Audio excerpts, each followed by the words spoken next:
know that Europe is the most dangerous place in the world that you can travel to this summer? You don't believe me? Well, there's a measles outbreak. You can't bring laptops in the cabin with you coming back to the States. And now the State Department has issued a travel alert for Europe. This is awful, right? You shouldn't go there, right? Wrong. Let's look at all these different problems that there are. First of all, measles outbreak. Yes, there is one, and it's because of the accumulation of people in Europe who aren't vaccinated. Yes, the US is expected to issue a travel ban in terms of bringing laptops into the cabin back to the United States from flights from Europe.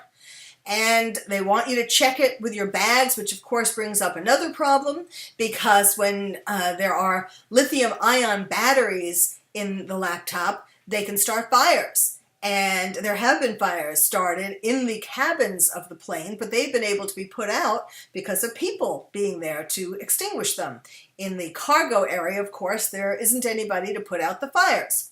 Now, the State Department travel alert said, that they're reminding us that all these terror attacks in France and Russia and Sweden and the UK and so on demonstrate that ISIS and Al-Qaeda are alive and well in Europe and, of course, planning more attacks. They also tell us that the local governments do have counterterrorism plans, but they're warning us that they aren't necessarily going to protect you. They also are making sure that you know the targets. Tourist locations, transportation hubs, markets, shopping malls, local government facilities, hotels, clubs, restaurants, places of worship, parks, high-profile events, educational institutions, airports. Now, I know what you're thinking. These are all the places that you either want to go, the tourist attractions, or that you need to go, like the airports and the hotel. You can't stay in your hotel anymore and not go to these scary places because the hotel itself is at risk of a terrorist attack. Then, of course, you don't want to go to Syria or Turkey or Iraq or Iran as far as alternatives. Those are out of the question. Now, I know what you're thinking at this point. It's better to stay home. Well, let me tell you why that's not true. First of all, if you're worried about terror attacks and you're thinking that life is short, you certainly don't want to die without seeing the Eiffel Tower or the attractions in London or the attractions in all of the rest of Europe. And you can't let the terrorists win. And all you have to do is to take precautions. And you'll be, well, some people will say you'll be just as safe as being in the US. There have been more terror attacks in Europe, but only 7 Americans have died in the terror attacks in Europe. And in the United States, in Orlando, for example, 49 Americans were killed and dozens of others injured. So there is that logic. Also, I'm not just throwing you to the lions or the terrorists.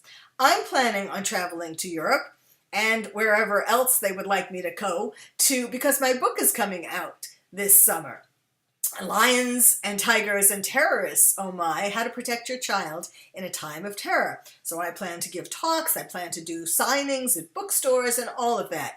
Now, I lived for many years in Europe, so perhaps I'm a little more comfortable with that, but you can be comfortable too. Now, here are the recommendations. Check out the State Department's travel website. They keep updating that with all the things you need to look out for. An easy thing to do is to register in the Smart Traveler Enrollment Plan. The acronym is STEP. And that sends you security messages, and it makes it easier to locate you if there was some kind of emergency.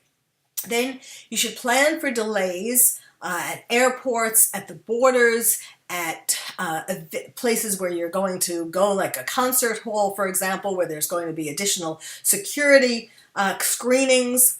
You need to keep in closer touch than you usually would with family or friends so that they know where you are at all times, so that if they hear about something, they can warn you right away.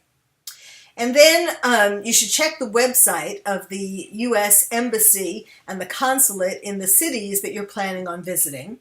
You should check the media frequently and local sources for updates. And then you should have emergency plans. including having enough money on you in case there was an attack and you had to skedaddle quickly. You need to make sure that you have enough medicine on you for longer than what you were planning to have on your trip in Europe, because you might be delayed somewhere. You need to keep your cell phones charged at all times. So if you have to make emergency calls or if you have to look things up on your cell, you're not out of battery. So Europe is a fabulous place. Summer is a time that we all look forward to have vacations, and we don't want terrorists to ruin our plans.